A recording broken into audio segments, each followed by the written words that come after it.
My husband's mistress stood up at his funeral and announced she was my mother. I was standing beside the casket, holding my daughter's hand, when Evelyn rose from the third row. She'd been sitting there for 40 minutes, hidden behind oversized sunglasses and a black veil I'd assumed was dramatic grief. She was my mother. She'd raised me alone after my father left. She'd taught me to keep my chin up, to never let them see you cry, to hold your composure like a shield because women who fall apart in public get swept under the rug.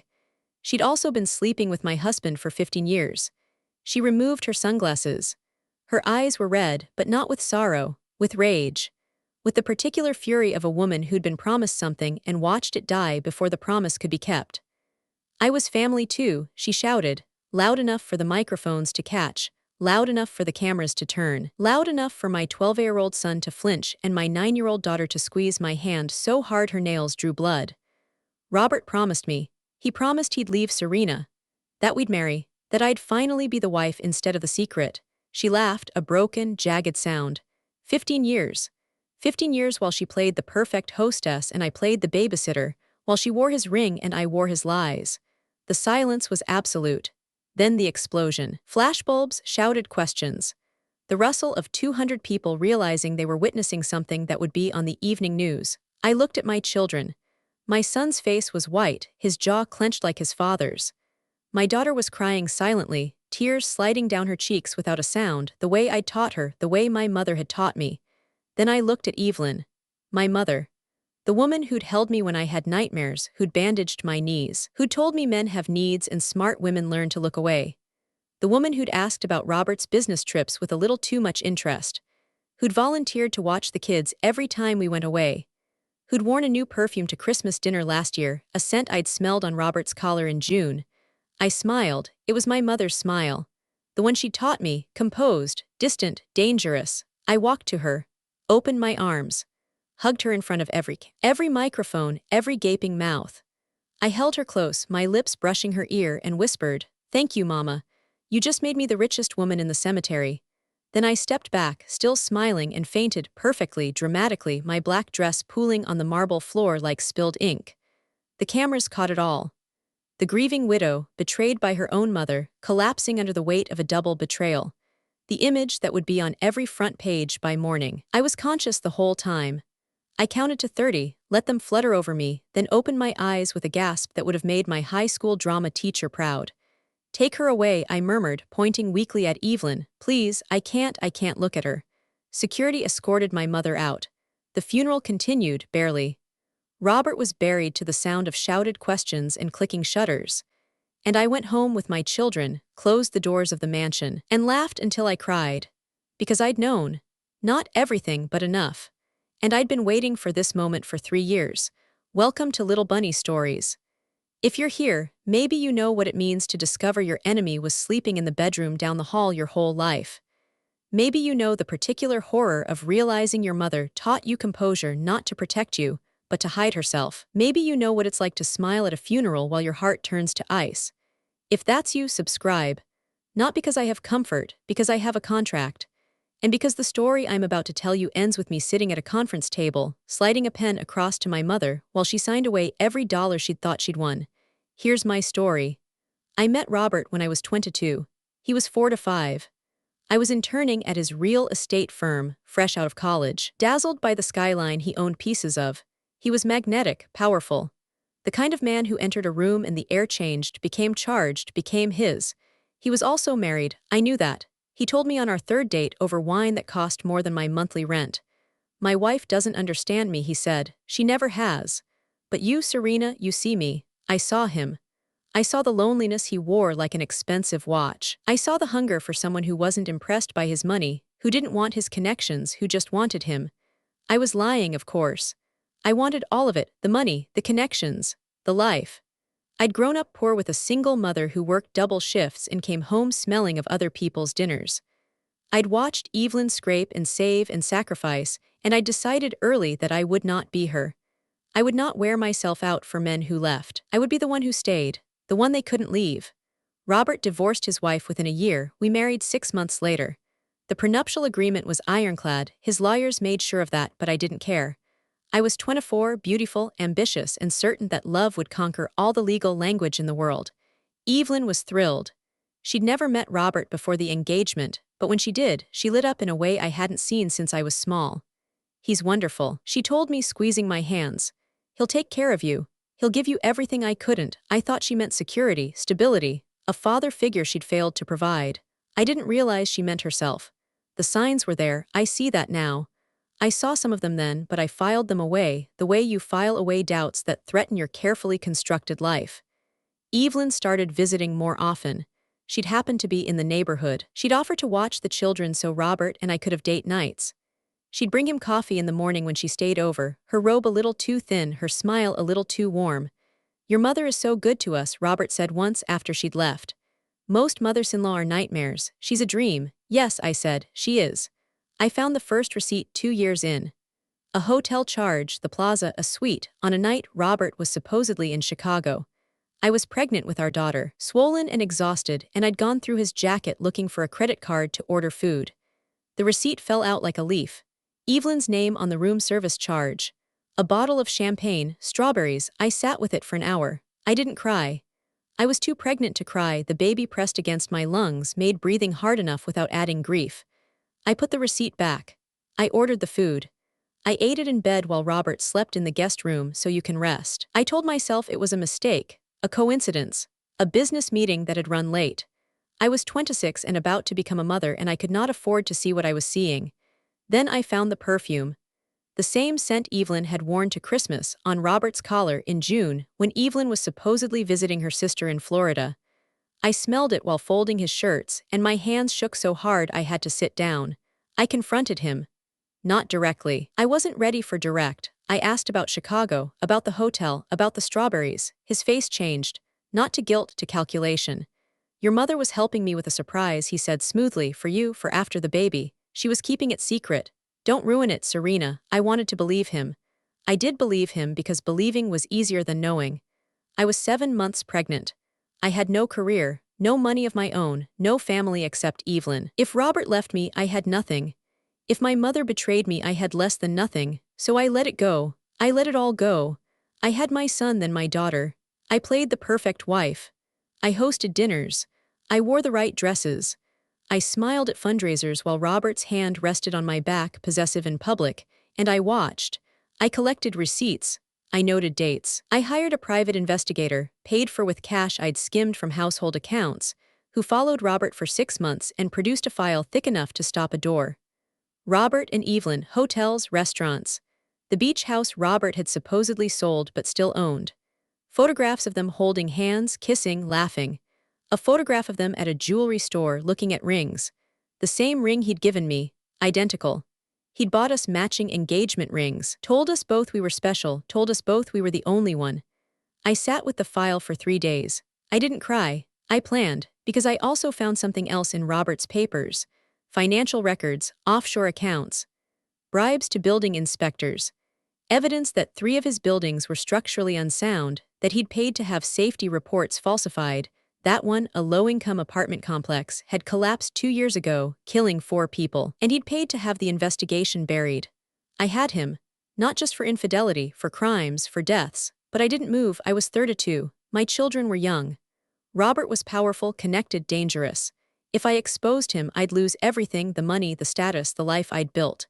And if I exposed Evelyn, I'd lose the only mother I'd ever known, however flawed, however false. So I waited. I prepared. I made copies of everything, the infidelity, the financial crimes, the bribes, and stored them in 3 locations. I opened accounts in my children's names. I built a network of lawyers, journalists, advocates who didn't know each other but would when the time came. I thought I'd have to initiate the end. I thought I'd have to choose the moment, manufacture the crisis, destroy my own life to escape it. Then Robert died. A heart attack, alone in his office, 58 years old, found by his assistant the next morning. And I thought, the end has chosen itself. I thought I could grieve publicly, settle privately, take my children and my money and disappear. I didn't know Evelyn had other plans. The will was read 3 days after the funeral. Robert's attorney, a man named Harold who'd handled his affairs for 20 years, sat in our living room with a folder and a face like a closed book. "The primary will," he said, leaves the estate to Serena, with trust for the children. However, a second document has been presented, dated 3 years ago. It leaves half the estate to Evelyn Morrow with the remainder in trust for the children and Evelyn as trustee. I looked at Evelyn. She was sitting across from me, composed, her hands folded, the identical ring glinting on her finger. She'd had it resized. She'd been wearing it for months, maybe years, hidden under gloves and long sleeves. The second document, Harold continued, appears valid, however there are questions about the circumstances of its creation. Serena, as the legal wife, has grounds to challenge. Challenge? Evelyn laughed, musical, practiced. On what grounds? Robert loved me, he wanted to provide for me, for our future together. Your future together ended when he died, I said. My voice was calm. I was proud of my voice, in my bed, as my husband. Serena. Evelyn leaned forward, her face softening into the expression she'd used when I was small and scraped my knee. I know this is hard, but Robert and we were real. We were going to tell you, he was going to leave you, he just couldn't find the right time with the children, with your dependency. Dependency? I smiled. Is that what you call 15 years of marriage? 2 children, a life you helped me build while you were tearing it down. I helped you survive him, Evelyn said. I was the one who listened when he was cruel, who comforted you when he was distant. I earned this, Serena. I earned him. I stood up. I walked to the window. The garden was blooming. Robert had hired a landscaper who'd planted roses the color of blood. I looked at them and I thought of the file in my safe, the photographs, the receipts, the proof of crimes that would put Evelyn in prison alongside Robert's memory, but I didn't reach for the phone. Not yet. Harold, I said. I'd like to review both documents. Privately, with my own counsel, of course. Evelyn's face tightened. Serena, don't drag this out, don't make it ugly, for the children's sake. The children, I said, turning back to her, are why I'm going to be very careful, very precise, very slow. I smiled again, my mother's smile, the one she'd taught me, the one I was using against her. You taught me that, Mama. Never rush, never show your hand. Let them think they've won until they realize they're surrounded. I left the room. I went to my study, locked the door and opened the safe. The file was there, but so was something else. A document I'd found 6 months ago hidden in Robert's desk that I'd never fully understood until now, a clause. In the original prenuptial agreement. Added as an amendment 5 years into our marriage, when Robert was feeling guilty, when I'd confronted him about a different woman, a secretary. Brief, meaningless, and he'd signed it to appease me. In the event of infidelity by Robert with a blood relative of Serena, all marital assets, including trusts, properties, and intellectual property, shall revert in full to Serena, with Serena holding sole discretion over children's trusts. I'd thought it was theoretical. A protection against a distant cousin, an unlikely scandal. I'd forgotten about it, but Robert hadn't. He'd added it, signed it, had it notarized, and then he'd slept with my mother for 10 more years. I held the document in my hands. I laughed until I cried. Then I called my lawyer. I didn't expose Evelyn immediately. I played the grieving widow, the betrayed daughter, the woman shattered by double treachery. I gave interviews where I cried delicately, where I said I just want to protect my children, where I let the world see me as a victim. Evelyn ate it up. She moved into the guest house to help with the children during this difficult time and started meeting with lawyers, with accountants, with the trustees Robert had appointed. She thought I was broken. She thought I was manageable. She thought I'd sign whatever she put in front of me if she played the concerned mother, the bereaved lover, the woman who'd sacrificed everything for love. I let her think it. I let her plan her victory party, her family meeting where she'd present the final settlement and I'd sign away my rights. I let her invite the lawyers, the accountants, even a journalist she'd cultivated, for the book, she said, the real story of our love. I invited my own guests. In secret. Through channels Evelyn didn't know I had. The meeting was scheduled for a Saturday.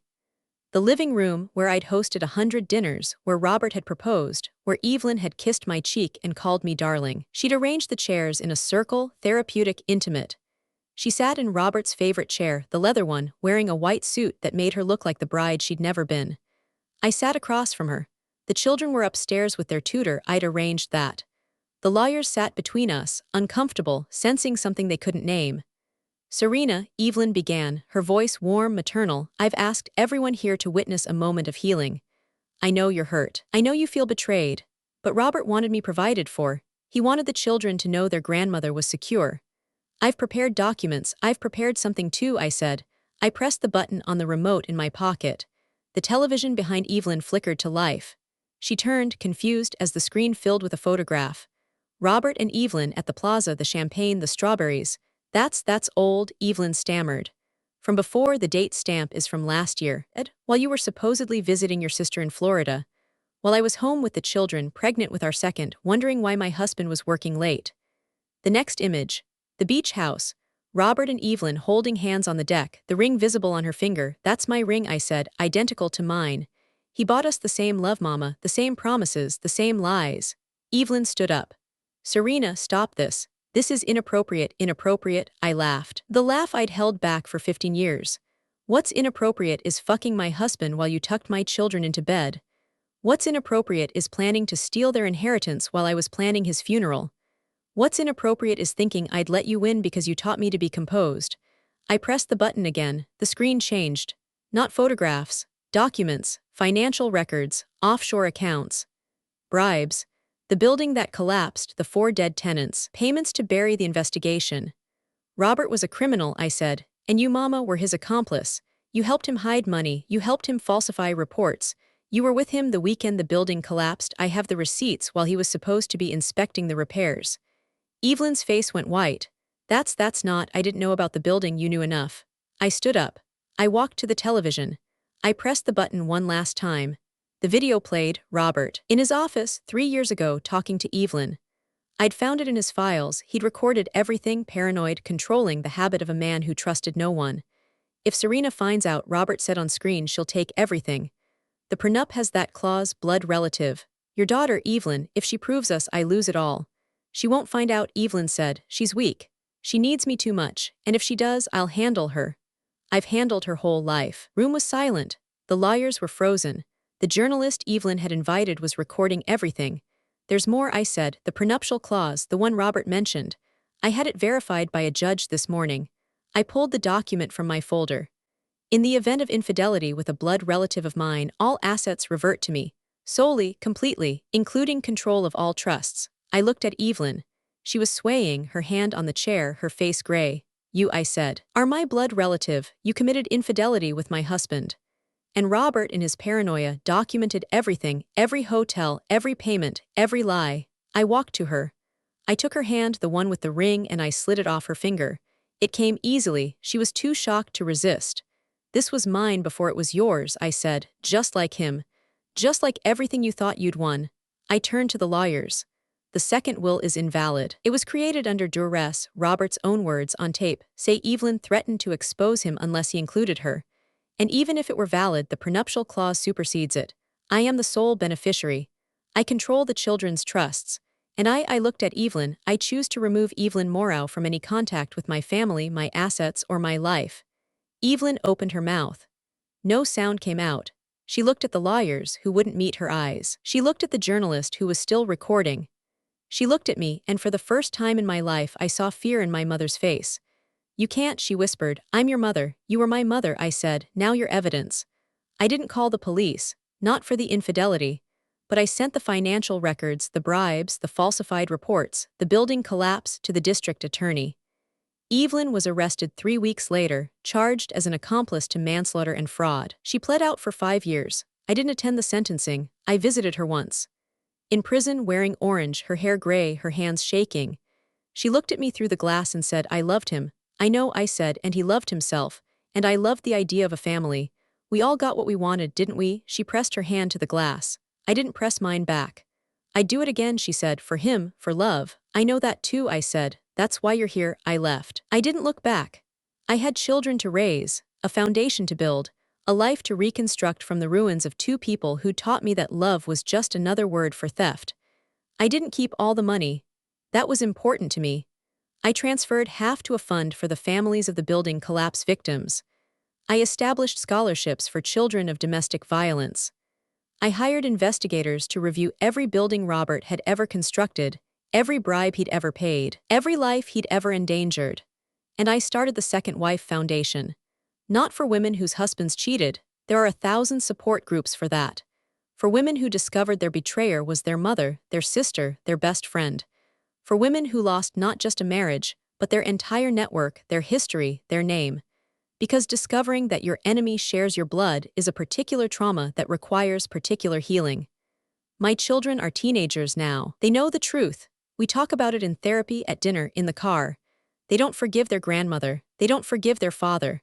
But they're learning to understand them, which is different. They're learning that people are complicated, that love can be weaponized, that the family you're born into is not the family you have to keep. Every year, on the anniversary of Robert's death, I visit the cemetery. Not his grave, I had him moved to a private plot, away from the family mausoleum. Away from me, I visit the empty plot I bought next to it. The headstone reads, "Here lies the woman I was before I knew. May she rest in the peace she never had. I don't mourn her, I don't miss her, but I acknowledge her. The Serena who believed in love, who trusted her mother, who thought composure was strength. She died the day Evelyn stood up at the funeral. And I, the Serena who smiled, who planned, who won, was born in her place. Sometimes I wonder if Evelyn sees the news. If she knows about the foundation, the scholarships, the buildings I've had torn down and rebuilt safer. If she understands that her betrayal gave me the freedom I never would have claimed on my own. I think she does. I think that's why she writes me letters I don't open. Why she sends drawings from prison art class, flowers, mostly, the kind she never grew when I was small. Why she still wears the ring, or a drawing of it, tattooed on her finger because they wouldn't let her keep the real thing. I don't write back, but I keep the letters. Unopened, in a box, in the attic, because some evidence you don't need to examine to know what it proves.